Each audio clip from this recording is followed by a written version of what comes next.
What's your name, bro? Josh and David? Zach. Watch this. Go to Ephesians 4 and 3. Because now these things that we eat all the time, we consider delicacies, escargot, what else? Sushi. We're not supposed to eat things raw. These are all, hold on. Go back to Leviticus 11. Watch what the Bible said if we eat these things, they are considered what? Abomination. She said trash. Abomination, right? Read that again. They shall be an abomination. 11 and... Yeah, 11 and 11. Watch this. This is the book of Leviticus, chapter 11, verse 11. They shall be even an abomination unto you. They shall be an abomination to you, right? We're on the same thought right there. Now watch this. Go to Ephesians chapter 4, verse 3. 8. Come on. But the fearful. The fearful, read. And unbelieving. Unbelieving. And the abominable. And the what? And the abominable. If we eat abominable things, we become what? Abominable, something that God hates. Read. And murderers. And whoremongers. And scoffers. And idolaters. And all liars. And all liars. Read. Such have their part in the lake which burneth with fire and brimstone, which is the second death. They shall have a role and pertain, and excuse me, read it again, the bottom. Shall have their part. They shall have their part in the lake which burneth with fire and brimstone, which is the second death. They shall have their part in the lake of fire and brimstone for being abominable. So what is the Bible saying then about abominable foods and unclean foods?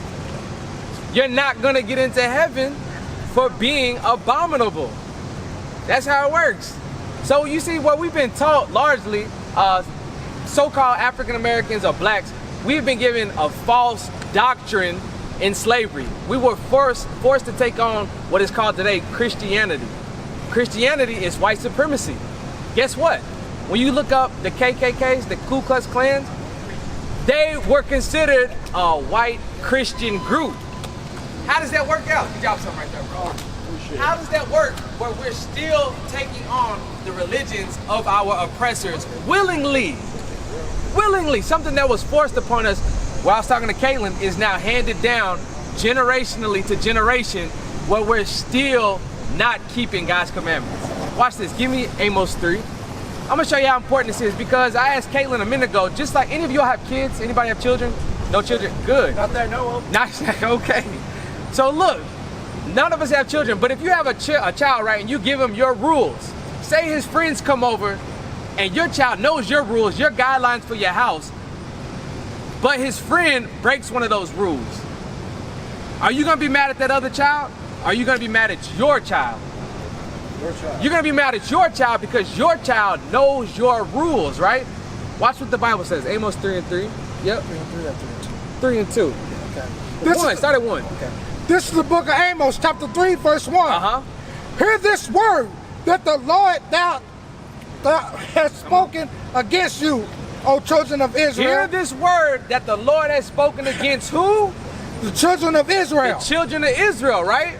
Who are today the so-called blacks, Latinos, and Native Americans. Watch this, it's all gonna make sense now. Read. Against the whole family. Against the whole family, generationally, not just us, but our forefathers before, our foremothers before. Read. Which I brought up from the land of Egypt. We came out of Egypt with Moses as slaves, and we were given the commandments. Watch this, read. Saying, you only have I known. The Bible said, the Most High God of heaven and earth said, you only have I known. Read. Of all the families on the earth. Of all the nationalities, all nations, all families of the earth, you only have I known. You are the people I gave my laws and my commandments to. Read. Therefore, I will punish you. Therefore, I will punish you. Why do you think we're at the bottom today? On a social economic scale, where is the so-called blacks, African American, and Latinos? Not at the top, right? Somewhere near the bottom. The Bible said for not keeping our God's commandments, we would be punished, not everybody else. Everybody else is doing fine. But when we look at our people as a whole, we are at the bottom. You have not known the whole reason why the whole time it's been in this Bible. The Bible is talking and giving to the children of Israel, who are the blacks, African Americans today. Read on. I will punish you for all your iniquities. Go ahead, Robbie. Make sure you get in touch with us, right? All right, man. Read it again. I will punish you for all your iniquities. He said, I will punish you for all your iniquities. I'm not worried about everybody else. You are my chosen people. I gave you my laws and commandments. You continue to break them. Therefore, you will be punished. Hurry up. Let me show you one of those punishments. Give me Leviticus 26 and 17. Yeah, I know. This is something that is, you tell me if this is happening today. I want to ask one more time, I'm sorry. Zach, you're good? I'm not as good at names as Gabriel is. Zach, You're right? good. I'm Zach. Zach, today, Gable. who is being, we see it all the time, systematic racism. Here recently it was of George Floyd, right? He had a knee on his neck for 9 minutes. Do those things happen primarily to one people, or is that common to all people? Primarily one people. What people? Black people. Black people. Watch what the Bible says now. Again, we're going to show you in the Bible, precept upon precept, how this Bible is talking about us. Read that. This is the book of Leviticus, chapter How you doing? You got a 26, question? verse 17. Huh? Okay, read that. And I will set my face against you, Uh-huh. and ye shall be slain before your enemies. I will set my face against you because you're being punished for your iniquities, and you will be slain by your enemies. Zach just said a minute ago, that happens primarily to so-called African Americans, black people. Not everybody. The Bible said, what again? Read it again. And I Yes, will sir. set my face against you, Uh-huh. and ye shall be slain before your enemies. Mm-hmm.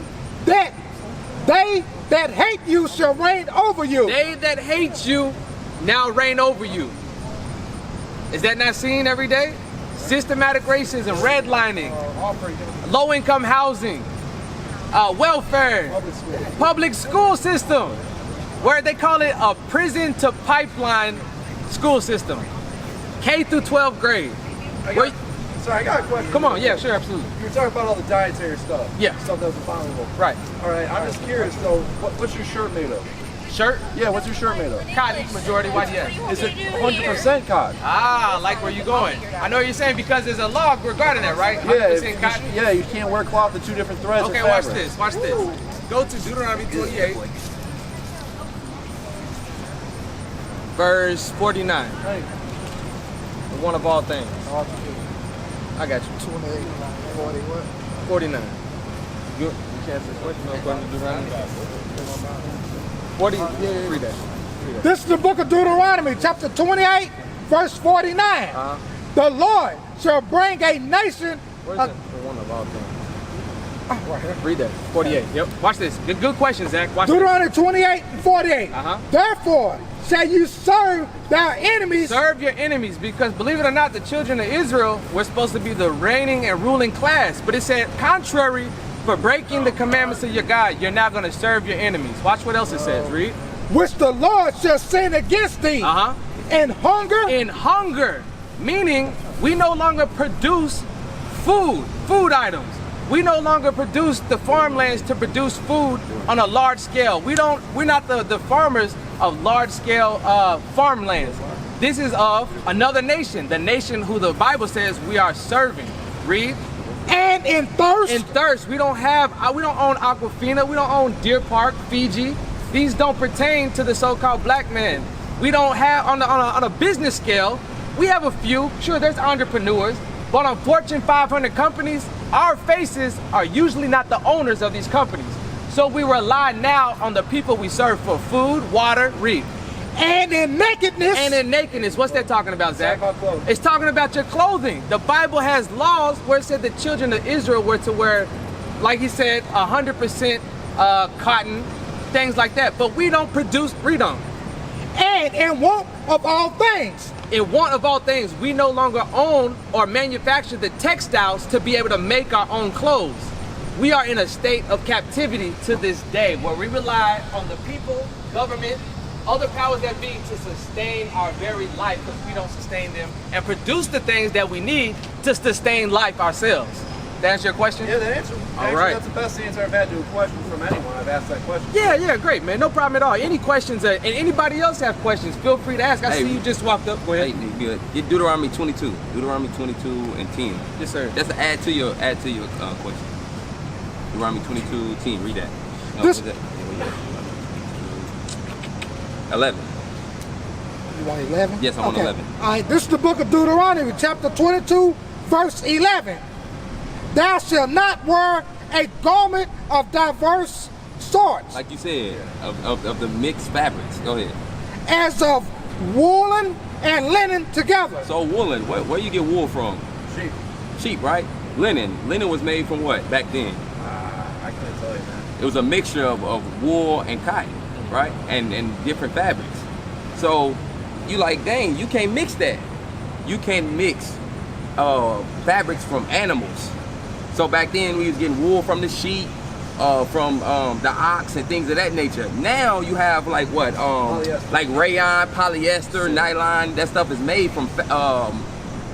Look, give me some words. Oil. It's actually made from oil. Oil, what else? Synthetic. Different type Synthetic, of yeah, synthetic fibers, right? You can't mix that with you can't mix that. Got it. You know, so like you might have a cotton shirt right? It can't be cotton and wool. It can be cotton and polyester. Because back then in a cultural context, it's talking about you can't mix fabrics that come from animals. Got it. You got it? Yeah, that makes sense. And a quick question, what you said before, though. You don't own the textiles. You don't own. Right. Right. Yes, that too. So while we're here, When the go ahead. children of Israel, the tribes of Israel, sometime in the future, let's say they do own those things, are you then allowed to be held accountable to that commandment? Majority of them, again, what we were just talking about, business owners, right? Yeah, when if you get to a point when it's equitable, when you own those Sure, industries. just like us, we try to adhere to the best of that law as possible. So us, we try not to, and we avoid mixed fabrics, things like that. Cotton, these shirts are cotton, our pants are cotton. If we can avoid it in the best of our ability. Watch this, go to Baruch 3 and 8. This is for everybody, I want everybody to hear this. We're still in a place of captivity to this day. Believe it or not, where we might have 9 to 5 jobs, but guess what? A man slaving 40 to 50 hours a week has no time to spend with his family because he's too worried about paying the bills, putting food on the table. Life was never supposed to be that. For the Israelites, we were supposed to be the ruling class. Watch this, read that. This is the book of Baruch, chapter 3, verse 8. Behold, we are yet this day in our captivity. We are yet to this day still in a state of captivity. Except for they disguise it now and they call it democracy. Read. Where thou hast scattered us for a reproach and a curse, and to be subject to payment. We are subject to payments to this day. You all don't pay LG&E, right? Not yet. Some of you might have off-campus apartments. What happens if you don't pay that LG&E? It's off, you're in the dark. I hope you got some candles. What about the Louisville water? You don't pay that. They cut that, you can't even take a bath.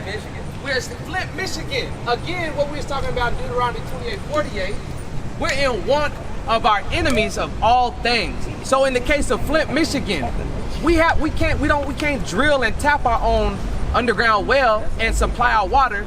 We rely on our enemies for the necessities of life. Where in Flint, Michigan, they're still drinking lead water. That's madness.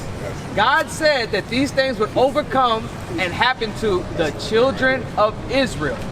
We used to scream black power while Heron was pushed. But at the end of the day, nothing's in vain. IUIC has been given a vision. The tents of Judah has risen. Many has attempted the mission, minor murmuring, omitting, and missing the mark. Just reading that he had the flame of fire in his eyes gave us the spark. We on Paul's mission. We out on the road, purple and gold, from Mexico, Cuba, Haiti, Ghana, Sierra Leone. 144,000 boots banging, concrete crackling. These are our men repented at heart. The scriptures is proof. IUIC, we deliver the truth.